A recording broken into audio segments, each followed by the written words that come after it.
Hello guys, welcome back to my channel. My name is Prachi Tikriwal. I hope you all are doing good. So friends, as you know that this channel is for those students who are preparing for NTA UGC NET examination in labor laws code 55, right? So what we are going to do today is we will discuss few of the questions which were previously asked in the examination of UGC NET GRF, right? So मतलब हम लोग क्या करने वाले हैं, हम लोग कुछ ऐसे क्वेश्चन जो है डिस्कस करेंगे जो कि पहले यूजीसी नेट जीआरएफ के एग्जामिनेशन में पूछे जा चुके हैं।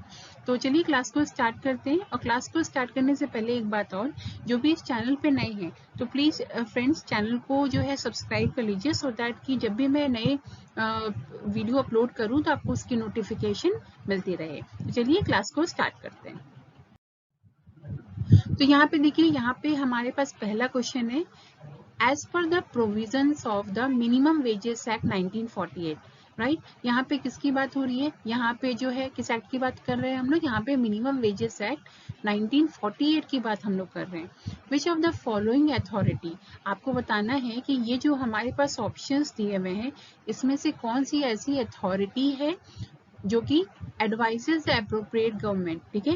ये क्या करती है, ये आपके अप्रोप्रिएट गवर्नमेंट को एडवाइज करती है। किस चीज के लिए एडवाइज करती है, for fixing and revising minimum wages, ठीक है। जो अब देखिए मिनिमम वेजेस एक्ट है तो मिनिमम वेजेस को फिक्स और रिवाइज करना ही है, राइट। और ये कौन करता है, ये अप्रोप्रिएट गवर्नमेंट करती है। अब अप्रोप्रिएट गवर्नमेंट कर तो रही है पर इसको एडवाइज कौन करता है इस चीज के लिए, और साथ में coordinating the work of the committees and sub committees constituted under the act. और इस एक्ट में जो भी कमिटीज बन रही हैं, सब कमिटीज बन रही हैं, तो उनके काम को जो है कोऑर्डिनेट कौन करता है, राइट। तो अब ये कौन सी अथॉरिटी ऐसी होगी, तो हम लोग जब इस एक्ट पे जाते हैं, ठीक है, मिनिमम वेजेस एक्ट 1948, तो इसमें आप देखोगे इसमें सेक्शन 7 और 8 में, ठीक है, सेक्शन 7 और 8 में एडवाइजरी बोर्ड का प्रोविजन है, राइट। एडवाइजरी बोर्ड का प्रोविजन है कि इसको फॉर्म कैसे किया जाता है, इनका काम क्या होता है। तो ये जो एडवाइजरी बोर्ड होती है इसको अपॉइंट करती है गवर्नमेंट, ठीक है। और इसका काम क्या होता है, ये जो फंक्शनिंग होती है, जो भी कोऑर्डिनेटिंग मतलब कोऑर्डिनेशन होता है कमिटीज और सब कमिटीज का, उसको क्या करती है, उसको लुक आफ्टर, उसको उसका ध्यान रखती है। और ये कमिटीज और आपकी जो भी सब कमिटीज है, इनका काम क्या होता है, फिक्स करना और रिवाइज करना किसको, मिनिमम वेजेस मतलब मिनिमम रेट्स ऑफ वेजेस को, ठीक है ना। तो यानी कि कौन सी कमिटी ऐसी है जो कि अप्रोप्रिएट गवर्नमेंट को, हमारी कमिटीज और सब कमिटीज जो भी इस एक्ट में बनी है उनको एडवाइज कर रही है, एडवाइजरी बोर्ड एडवाइज कर रही है, ठीक है ना। एडवाइजरी बोर्ड एडवाइज कर रही है कि भाई कैसे आपको फिक्स करना है, कैसे रिवाइज करना है मिनिमम रेट्स ऑफ वेजेस को, राइट। तो इसका आंसर क्या होगा, इसका आंसर होगा ऑप्शन नंबर 3। और ये किस में आपको मिलेगा, ये आपको इस एक्ट के सेक्शन 7 और 8 में मिलेगा, ठीक है। ये आपको ध्यान रखना है, सेक्शन 7 एंड 8, राइट। तो इसका आंसर है आपका ऑप्शन नंबर 3। चलिए अब नेक्स्ट क्वेश्चन की ओर मूव करते हैं। अब नेक्स्ट क्वेश्चन हमारे पास क्या आ रहा है, minimum requirement about membership of a trade union as section 9A, ठीक है। यहाँ पे सेक्शन 9A की बात हो रही है, ठीक है, जिसमें क्या आ रहा है, इसमें minimum requirement about membership of a trade union, trade union के मेंबरशिप की मिनिमम रिक्वायरमेंट जो है डिफाइन की गई है, उसमें प्रोविजन दिया गया है, किसमें, ट्रेड यूनियन एक्ट 1926, ठीक है। तो ये ट्रेड यूनियन एक्ट है आपका 1926, और इसके सेक्शन 9A में जो है प्रोविजन है किसका, मिनिमम रिक्वायरमेंट, ठीक है, जो भी मिनिमम मेंबर्स होने चाहिए ट्रेड यूनियन के। तो अब आपको बताना है कि ये जो सेक्शन है ना, ये सेक्शन कब आया, केम इनटू फोर्स फ्रॉम, ठीक है, ये सेक्शन कब इंसर्ट किया गया, क्योंकि पहले तो ये था नहीं, पहले जो है सेक्शन 9A था नहीं, और इसमें अमेंडमेंट किया गया इस एक्ट में और उसके बाद आया। तो अभी देखिए पहले ये हम लोग देखते हैं कि सेक्शन 9A में कहा क्या क्या है। यहाँ पे आपको मिनिमम रिक्वायरमेंट दी गई है कि ट्रेड यूनियन में कितने मेंबर्स होने चाहिए। तो इसके अकॉर्डिंगली क्या होता है, इसके अकॉर्डिंगली अगर कोई भी ट्रेड यूनियन है, राइट, अगर कोई भी ट्रेड यूनियन है तो इसमें कम से कम 10% या 100 ठीक है ना। 100 वर्कमैन ऐसे होनी चाहिए जो कि उस एस्टैब्लिशमेंट पे काम करते हो जिसकी वो ट्रेड यूनियन है। सपोज कीजिए अगर कोई एक बैंकिंग इंडस्ट्री है तो बैंकिंग इंडस्ट्री की जो ट्रेड यूनियन होगी तो उसमें कम से कम 10% या 100 लोग, ठीक है ना, जो भी इसमें से कम वैल्यू होगी वो लोग कम से कम बैंकिंग इंडस्ट्री से ही होने चाहिए, ये इसकी रिक्वायरमेंट होती है। और ये आपका डिफाइन किया गया है सेक्शन 9A में। अब सेक्शन 9A आया कब? इसको इंट्रोड्यूस 2001 में किया गया था, लेकिन ये आया आपका 9th Jan 2002 में, ठीक है। 9th Jan 2002 में this provision came into force, right. तो इसका आंसर है आपका क्या है? 9th Jan 2002 में सेक्शन 9A को इंट्रोड्यूस किया गया। सेक्शन 9A में जो है आपका डिफाइन किया गया था minimum requirement about membership of a trade union, जिसके अकॉर्डिंगली कोई भी ट्रेड यूनियन में 10% या 100 जो भी इसमें कम होगी वैल्यू, उतने लोग, उतने वर्कमैन उस एस्टैब्लिशमेंट से जुड़े हुए होने चाहिए, उस एस्टैब्लिशमेंट कार्यरत होने चाहिए जिसकी वो ट्रेड यूनियन है, राइट। और ये लगातार होना चाहिए, मतलब इसमें ऐसा नहीं कि कभी हम लोग बाद में जाके घटा दें, ये हमेशा से ही रहना चाहिए। तो इसका आंसर क्या होगा? Option number 2। नेक्स्ट क्वेश्चन की ओर मूव करते हैं। नेक्स्ट क्वेश्चन हमारे सामने क्या है? Who among the following has given the concept of the structure of psyche in terms of ID, ego and super ego? ठीक है, अब हम लोग ने इतनी सारी थ्योरीज जो है पर्सनालिटी की पढ़ी है। अब इसमें एक आपकी थ्योरी आती है साइको एनालिटिक, ठीक है, साइको एनालिटिक थ्योरी आती है। और ये थ्योरी किसने दी थी? ये दी थी आपकी सिगमंड फ्रॉइड ने, ठीक है।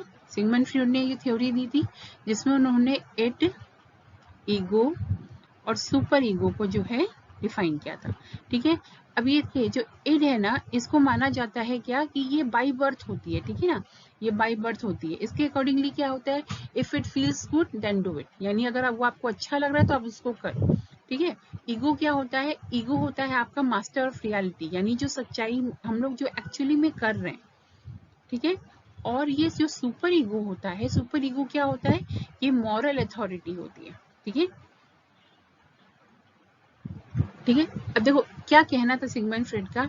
अब देखिए किसी की पर्सन है, कोई भी पर्सन है, उसकी ये 3 चीजें मिलकर उसकी पर्सनालिटी को डिफाइन करती हैं, उसके इड, उसकी ईगो एंड उसकी सुपर ईगो। इड का मतलब क्या हुआ कि वो उस पर्सन को जो भी अच्छा लग रहा है वो कर रहा है, ईगो मतलब जो एक्चुअली में वो कर रहा है, और सुपर ईगो मतलब कि जो भी हमारी सोसाइटी यानी हमारी मॉरल अथॉरिटी कहती है उसके अकॉर्डिंगली। जैसे सपोज करते हैं कि मान लीजिए कोई एक ऐसा इंसान है जिसका वजन काफी ज्यादा है, ठीक है, लगभग 100 kg का है। अब वो चाहता है वो अपना वजन कम करे, ठीक है, उसकी एक तरफ उसका गोल है।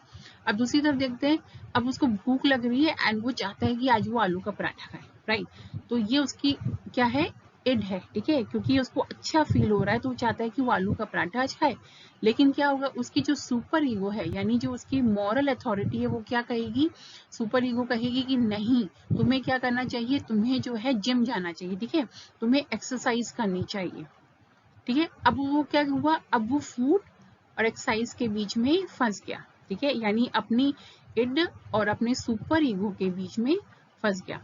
तो अब वो क्या निकालेगा? उसके बीच की एक रास्ता निकालेगा कि भाई वो थोड़ा सा खाना खा ले, यानी अगर वो 3 पराठे खाता हो तो 3 की जगह 1 या 2 पराठे खा ले और साथ में 1 घंटा जो है एक्सरसाइज भी कर ले।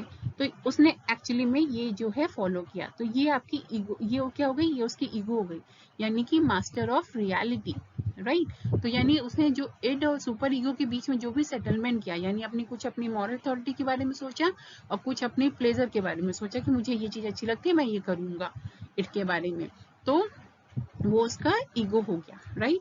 और ये जो कंसेप्ट है ये किसने दिया था? जैसे मैंने आपको बताया कि ये जो साइको एनालिटिक थ्योरी है, राइट, ये साइको एनालिटिक थ्योरी किसने दी थी? सिगमंड फ्रॉइड ने।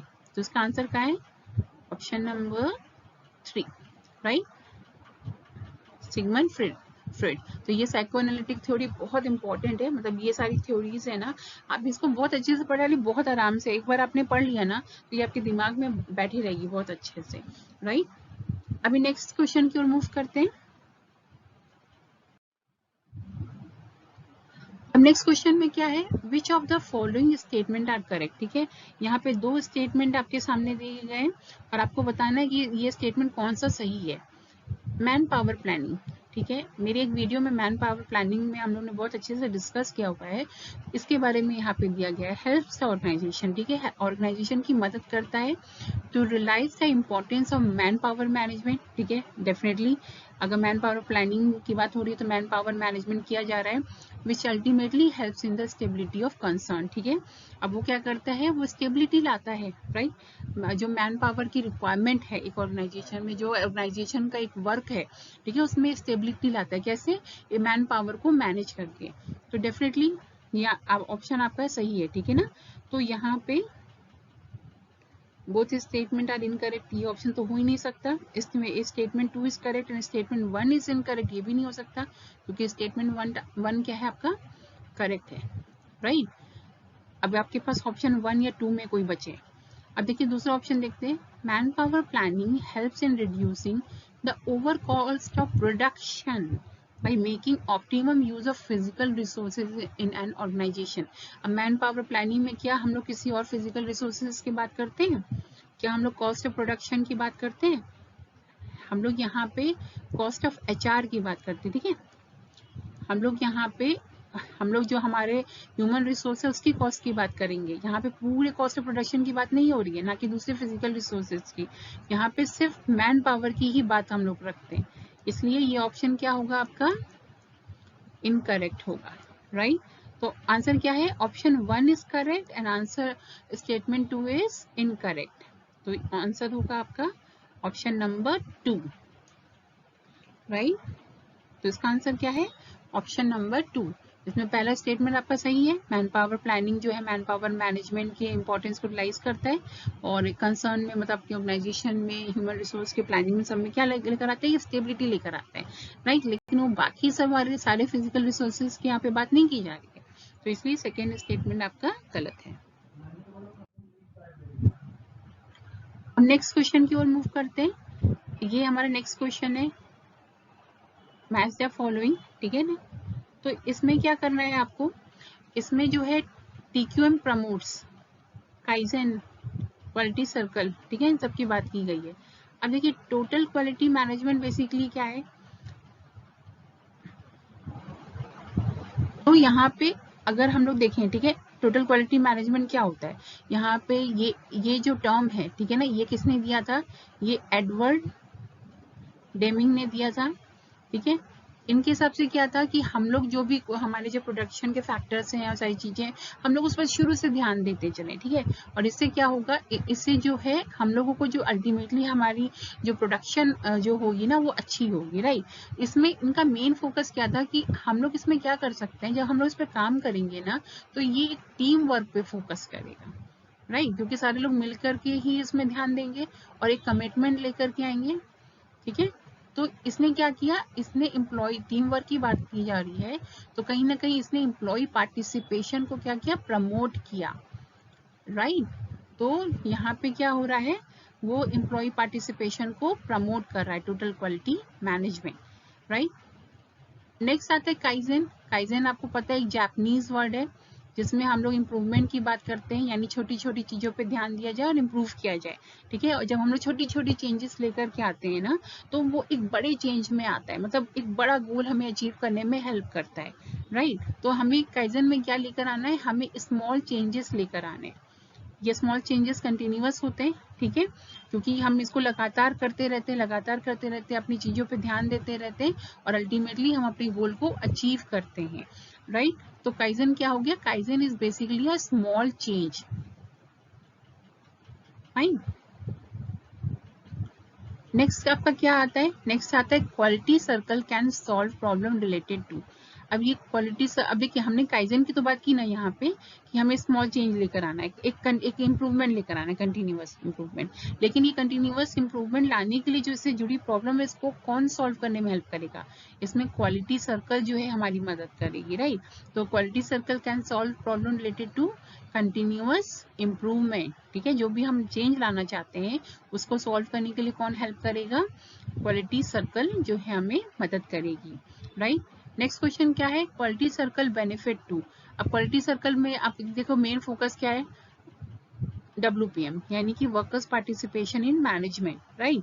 क्वालिटी सर्कल बेसिकली एम क्या था, जितने एम्प्लॉयज हैं उनको बुलाया जाए, एक जगह इकट्ठा किया जाए और वो क्या करेंगे, वो सारी क्वालिटी को इम्प्रूव करने में काम करेंगे।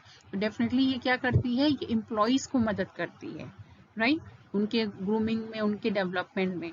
तो आंसर क्या होगा, ऑप्शन नंबर 4। तो टोटल क्वालिटी मैनेजमेंट क्या प्रमोट कर रहा है, एम्प्लॉय की पार्टिसिपेशन को, टीम वर्क को प्रमोट कर रहा है। काइजन एक छोटा छोटा जो चेंज ला करके हम लोग अपने बड़े गोल को अचीव करते हैं, और इसमें क्वालिटी सर्कल जो है मदद करता है कंटिन्यूअस इंप्रूवमेंट लाने में, और क्वालिटी सर्कल एम्प्लॉयज को भी बहुत हेल्प करता है, राइट। तो इसका आंसर क्या है आपका 3124, यानी कि option number 1। Fine, next question की ओर मूव करते हैं। नेक्स्ट क्वेश्चन हमारे पास क्या है, the provision relating to subsistence allowance finds place under which of one of the following legislation, right. तो यहाँ पे क्या है, हम लोग यहाँ पे बात कर रहे हैं प्रोविजन की, किसकी, पेमेंट ऑफ सब्सिस्टेंस अलाउंस, ठीक है। अब इसकी बात किस में की गई थी, इसकी बात जो है आपकी industrial employment standing order act 1946 के सेक्शन 10A में, राइट, सेक्शन 10A में इसको डिफाइन किया गया है। यानी इसका जो प्रोविजन है पेमेंट ऑफ सब्सिस्टेंस अलाउंस का, वो industrial employment standing order act 1946 में, ठीक है। अब इस एक्ट के हिसाब से क्या है कि सपोज कीजिए कि कोई भी एक वर्कमैन है, राइट, इस वर्कमैन के ऊपर कोई क्वेरी चल रही है, किसी के हिसाब से कुछ इंक्वायरीज वगैरह चल रही है, या ठीक है इंक्वायरी चल रही है, किसी तरीके का इन्वेस्टिगेशन चल रहा है। फाइन, अभी क्या हो रहा है, इस इन्वेस्टिगेशन इंक्वायरी में जो है देर हो रहा है, ठीक है। तो यहाँ पे क्या होगा कि यहाँ पे जो वर्कमैन होगा, राइट, वो क्या करेगा, वो इसको पहले 90 दिन के लिए, ठीक है ना, पहले 90 दिन के लिए 50% जो है उसके वेजेस का पेमेंट करेगा, राइट, एज अलाउंस देगा, सब्सिस्टेंस अलाउंस देगा। और अगर किसी कारण से, ठीक है, अगर एम्प्लॉयर की तरफ से गलती होती है किसी और की तरफ से, मतलब ये गलती वर्कमैन की तरफ से नहीं होनी चाहिए, अगर ये 90 दिन से ज्यादा लग जाता है, राइट, तो किसी कारण से 50% है, 90 दिन तक देना है। अगर पहले 90 दिन से ज्यादा लग जाता है किसी और दिक्कत के कारण, तो ये क्या होगा, ये 75% एवरेज जाएगा, ठीक है, वेजेस का, और 75% जो है पेमेंट करना पड़ेगा, एज अलाउंस देना पड़ेगा। ये कौन देगा, ये देगा एम्प्लॉयर अपने वर्कमैन को, जिसके ऊपर इन्वेस्टिगेशन या इंक्वायरी चल रही है। तो समझ रहे हैं आप, एक industrial employment standing order act 1946 है, इसके सेक्शन 10A में पेमेंट ऑफ सब्सिस्टेंस अलाउंस की प्रोविजन है। इसके अकॉर्डिंगली कि अगर कोई वर्कमैन है, उस पर कोई इन्वेस्टिगेशन इंक्वायरी चल रही है, तो उसमें पेंडिंग है, ठीक है ना, उसके मिसकंडक्ट के लिए या कोई भी इन्वेस्टिगेशन चल रहा है, तो पहले 90 दिन तक उसको 50% उसके वेजेस की दी जाएगी। अगर ये देर हो जाती है, यानी ये इन्वेस्टिगेशन और इंक्वायरी करने में देर हो जाती है, तो 90 दिन से ज्यादा लग जाता है, तो वो वेजेस का 75% जो है देना पड़ेगा एम्प्लॉयर को, राइट, एम्प्लॉयर जो है वर्कमैन को देगा। तो ये इसका आंसर क्या है, industrial employment standing order act 1946। ये बहुत इंपॉर्टेंट है, ये सारे प्रोविजंस, ये जो भी है ना, आप लोग उसको थोड़ा थोड़ा पढ़ते रहोगे ना, तो याद होता चला जाएगा, ठीक है। तो अभी तो एग्जाम में थोड़ा सा टाइम है, बाकी जो दिसंबर अटेम्प्ट वाले हैं उनके लिए भी काफी टाइम है, थोड़ा थोड़ा पढ़ते चलोगे तो ये चीजें आपके दिमाग में बैठती चली जाएंगी। चलिए नेक्स्ट क्वेश्चन की ओर मूव करते हैं। अब नेक्स्ट क्वेश्चन हमारे पास क्या आ रहा है, performance management is a system that, ठीक है, यहाँ पे किसकी बात हो रही है, यहाँ पे परफॉर्मेंस मैनेजमेंट की बात हो रही है, ठीक है। अब सपोज करो एक ऑर्गेनाइजेशन है और यहाँ पे, ठीक है, टीम है पूरी, राइट, तो यहाँ पे मैनेजमेंट का क्या काम है, मैनेजमेंट जो है, ये जो टीम है ना, इसके लिए क्या करेगी, इसकी जो परफॉर्मेंस है उसके ऊपर भी, उस पर फोकस करेगी, राइट, और उसके लिए क्या करेगी, एक कॉमन गोल सेट करेगी, ठीक है, कॉमन गोल सेट करेगी, राइट। अब इस कॉमन गोल में क्या है, वो यहाँ पे तो ये भी चाहती है ना कि जो टीम है उसकी परफॉर्मेंस इतनी अच्छी हो जाए कि कंपनी का एम भी जो है अचीव हो जाए, राइट, क्योंकि भाई कंपनी तो अपने लिए काम कर रही है बेसिकली ना, मेन मोटिव तो उसका वही है। तो यहाँ पे अभी देखो आपको बताना है कि performance management is a system that, कि कौन कौन सा स्टेटमेंट इसमें करेक्ट है। Ensures that employees performance is supporting company's aim, right? अब डेफिनेटली ये तो उसका क्या होगा, मेन जो है मोटो होगा ही, एम होगा ही कि जो टीम की परफॉर्मेंस है वो इतनी अच्छी रहे कि वो कंपनी के गोल को, कंपनी के एम को जो है सपोर्ट करे, राइट। अब नेक्स्ट आता है start with fixing performance standard. ठीक है, यहाँ पे देखो फिक्सिंग की बात की जा रही है, परफॉर्मेंस स्टैंडर्ड को फिक्स करना है। And ends with comparing result with those standard. तो इसके हिसाब से क्या है कि परफॉर्मेंस को पहले से ही आप एक स्टैंडर्ड फिक्स कर दो, फिर उससे कंपेयर करो। तो अब अगर आप ध्यान दो तो क्या ये मैनेजमेंट में इसकी बात की जाती है, परफॉर्मेंस मैनेजमेंट में? बिल्कुल नहीं, इसकी बात की जाती है परफॉर्मेंस अप्रेजल में, राइट। परफॉर्मेंस अप्रेजल ये आपका क्या होता है, ये साल में एक बार दो बार होता है, और ये परफॉर्मेंस मैनेजमेंट एक कंटिन्यूअस प्रोसेस है, राइट। तो ये सेकेंड ऑप्शन क्या है, गलत है, पहला ऑप्शन सही है। सेकेंड ऑप्शन अपने आप में गलत नहीं है, लेकिन वो परफॉर्मेंस अप्रेजल से जुड़ा हुआ है। नेक्स्ट आपका क्या है, इंक्लूड्स डेली और weekly interaction to ensure continuous improvement in employees performance. अब देखिए ये कंटिन्यूअस प्रोसेस है, तो डेफिनेटली क्या होगा, इसमें कांस्टेंट रिव्यू चाहिए होगा, और कांस्टेंट रिव्यू चाहिए होगा तो वीकली और डेली तो मिलना ही पड़ेगा, राइट। एम्प्लॉय की परफॉर्मेंस पे ध्यान देना पड़ेगा, तो ये आंसर क्या है, सही है, राइट। नेक्स्ट क्या है, ensure that employee has requisite training to perform the job. Definitely यहाँ पे एग्जीक्यूटिव डेवलपमेंट के प्रोग्राम से फोकस किया जाता है, सो दैट की जो उनकी परफॉर्मेंस है वो और बेटर होती जाए। तो इसके लिए ऑप्शन नंबर 4 भी आपका सही है। तो आंसर क्या आपको मिल रहा है, फर्स्ट, थर्ड एंड फोर्थ। ठीक है, इसमें किस में आ गया, ऑप्शन नंबर 3 में। तो ऑप्शन नंबर 3 आपका क्या है, आंसर है। सेकंड क्यों नहीं है, क्योंकि सेकंड में जिसमें परफॉर्मेंस स्टैंडर्ड फिक्स किए जा रहे हैं और एंड में कंपेयर किया जा रहा है रिजल्ट, वो आपका परफॉर्मेंस अप्रेजल में आता है, ना कि परफॉर्मेंस मैनेजमेंट में। तो इसका आंसर क्या होगा, ऑप्शन नंबर 3।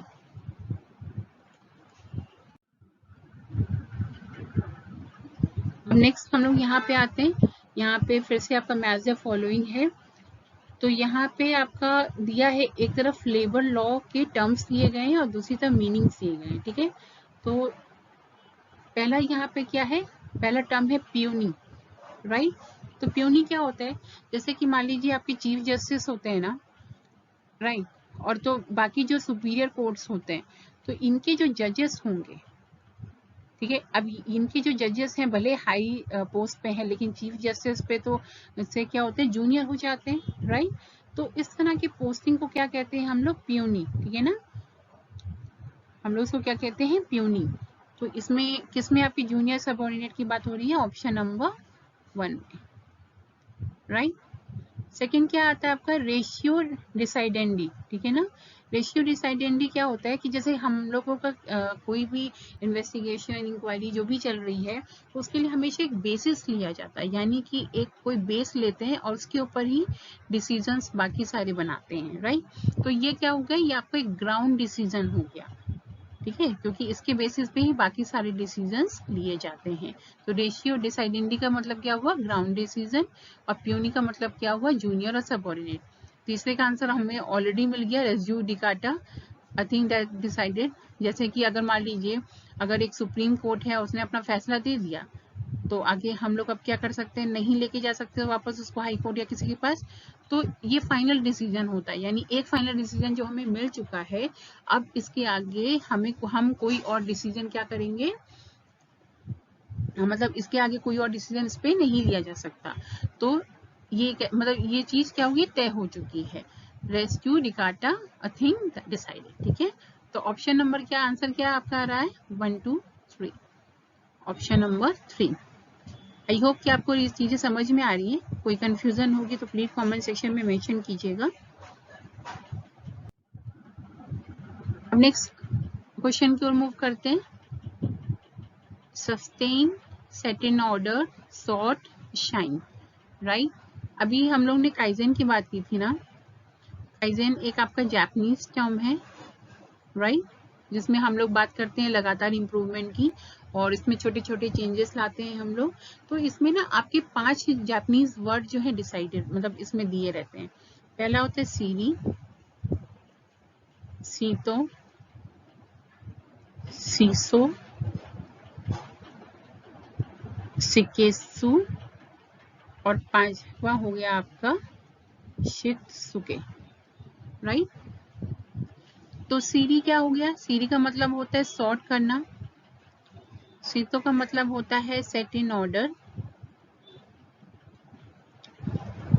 शीशु का मतलब शाइन, शिकेत्सु का मतलब होता है स्टैंडर्डाइज, ठीक है, और शित्सुके का मतलब होता है डिसिप्लिन, ठीक है। अब देखिए, अब यहाँ पे क्या मानते हैं कि जैसे सपोज कीजिए कि एक कोई लेबर है जो वर्क कर रहा है, ठीक है, एक कोई वर्कमैन है और वो क्या करेगा, सीरी के हिसाब से उसको अपने सारे टूल्स को क्या करना है, सॉर्ट करना है, राइट। यहाँ पे देखिए सॉर्ट है वर्ड, ठीक है। सॉर्ट करके क्या करना है, सॉर्ट करेगा तो उसमें जो भी उसको अननेसेसरी सामान है जो कि जरूरत के नहीं है, ठीक है, उसको हटा देगा, ठीक है। तो सॉर्ट का मतलब क्या होता है, अननेसेसरी सामान को हटा देना। तो इसमें किसका टर्म मीनिंग निकल रहा है, removing obstacle, keeping work station clean, prevention of wastage of time, performance without being supervise, ये तो यहाँ पे सॉर्ट के लिए वो क्या कर रहा है, रिमूविंग ऑब्स्टिकल, ठीक है। यहाँ सॉर्ट का आंसर 1 होगा, ठीक है।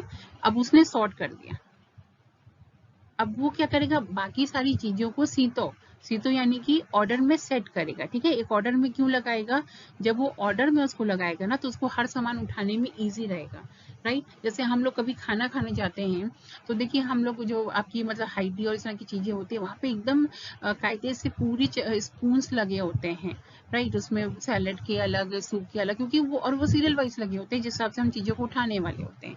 तो ये सेट इन ऑर्डर इसलिए किया जाता है ताकि हमारा टाइम बचे, मतलब हमको अननेसेसरी बहुत मेहनत ना करना पड़े, राइट। तो ये आपका सेट इन ऑर्डर है। हम यहाँ पे क्या कर रहे हैं, हम अपनी चीजों को ऐसे अरेंज कर दे रहे हैं कि हमें वो जल्दी से मिल जाए। तो इससे क्या हो रहा है, टाइम वेस्टेज की बर्बाद, मतलब जो वेस्टेज हो रहा है उसके वो उसको हम लोग बचा रहे हैं। तो क्या होगा, prevention of wastage of time, right. अब हम लोग नेक्स्ट आते हैं, सीसो होता है जिसका मतलब होता है शाइन, राइट। हम क्या कर रहे हैं यहाँ पे, शाइन, हम लोग अपनी जो वर्क प्लेस है उसको चमका रहे हैं, मतलब उसको साफ रख रहे हैं। और हम लोग साफ रखेंगे तो हमें डेफिनेटली वहाँ पे काम करने में अच्छा लगेगा, चीजें इम्प्रूव रहेंगी, राइट। तो अपने वर्क स्टेशन को क्या कर रहे हैं, साफ कर रहे हैं, यानी कीपिंग वर्क स्टेशन क्लीन। तो ऑप्शन नंबर 2 शाइन का, राइट। और नेक्स्ट हमारा क्या आता है, सिकेसु आता है स्टैंडर्डाइज, जिसमें हम लोग क्या करते हैं, हम लोग चीजों को स्टैंडर्ड एक जो है सेट करते हैं, ठीक है। यानी कि हम लोग हर चीज में हर चीज को एक सही जगह रखते हैं, मतलब हम लोग अपने वर्कमैन को एक स्टैंडर्ड मेंटेन करना सिखाते हैं, राइट। अब ये स्टैंडर्ड आपका ऑप्शन में तो है नहीं। नेक्स्ट आपका होता है शित्सुके, यानी कि डिसिप्लिन मेंटेन करना, यानी कि एक सस्टेनेबिलिटी लेकर के आना, ठीक है। अब ये डिसिप्लिन कैसे मेंटेन होगा, अगर ये डिसिप्लिन मेंटेन हो जाता है, एक सस्टेनेबिलिटी आ जाती है, ठीक है। यहाँ पे सस्टेन ऑप्शन में है, तो यहाँ पे क्या होगा कि जो भी वर्कमैन है वो बिना सुपरविजन के काम कर पाएगा, परफॉर्मेंस विदाउट सुपरवाइज, ठीक है, ऑप्शन नंबर 4। तो यानी यहाँ पे क्या है, सस्टेन का मतलब क्या हो गया कि यहाँ पे बिना किसी मतलब डिसिप्लिन में काम किया जा रहा है, बिना सुपरविजन के काम किया जा रहा है। सेट इन ऑर्डर, हम लोग अपने टूल्स को ऐसे लगा देते हैं कि सो दैट कि हमारे टाइम की वेस्टेज ना हो, राइट। सॉर्ट हम लोग कैसे करेंगे, हम लोग जो अननेसेसरी आइटम्स हैं उनको, ऑब्स्टिकल्स हैं उनको हटा देंगे। और शाइन, अपने वर्क प्लेस को हम लोग क्लीन रखेंगे, राइट। तो आंसर क्या आ रहा है आपका, ऑप्शन नंबर 4312 है, ऑप्शन नंबर 1, ठीक है। नेक्स्ट क्वेश्चन की ओर मूव करते हैं।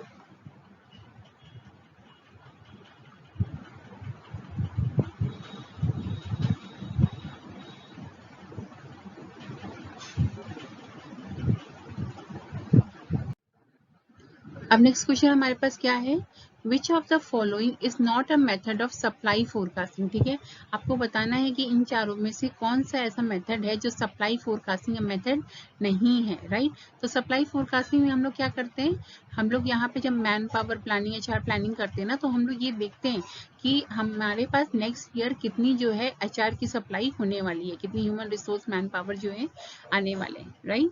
तो मार्कोव एनालिसिस की अगर हम लोग बात करें तो यहाँ पे हम लोग प्रिडिक्शन एक लाते हैं कि इंटरनल मूवमेंट कितनी होगी, ठीक है, जो हमारे HR है इनकी इंटरनल मूवमेंट कितनी होने वाली है, यानी कि कितने लोग प्रमोशन, डिमोशन या जो है मतलब ट्रांसफर की वजह से आएंगे, राइट, और कितने एग्जिट होंगे। तो मतलब तो ये मार्कोव एनालिसिस में हम लोग यही चीज करते हैं।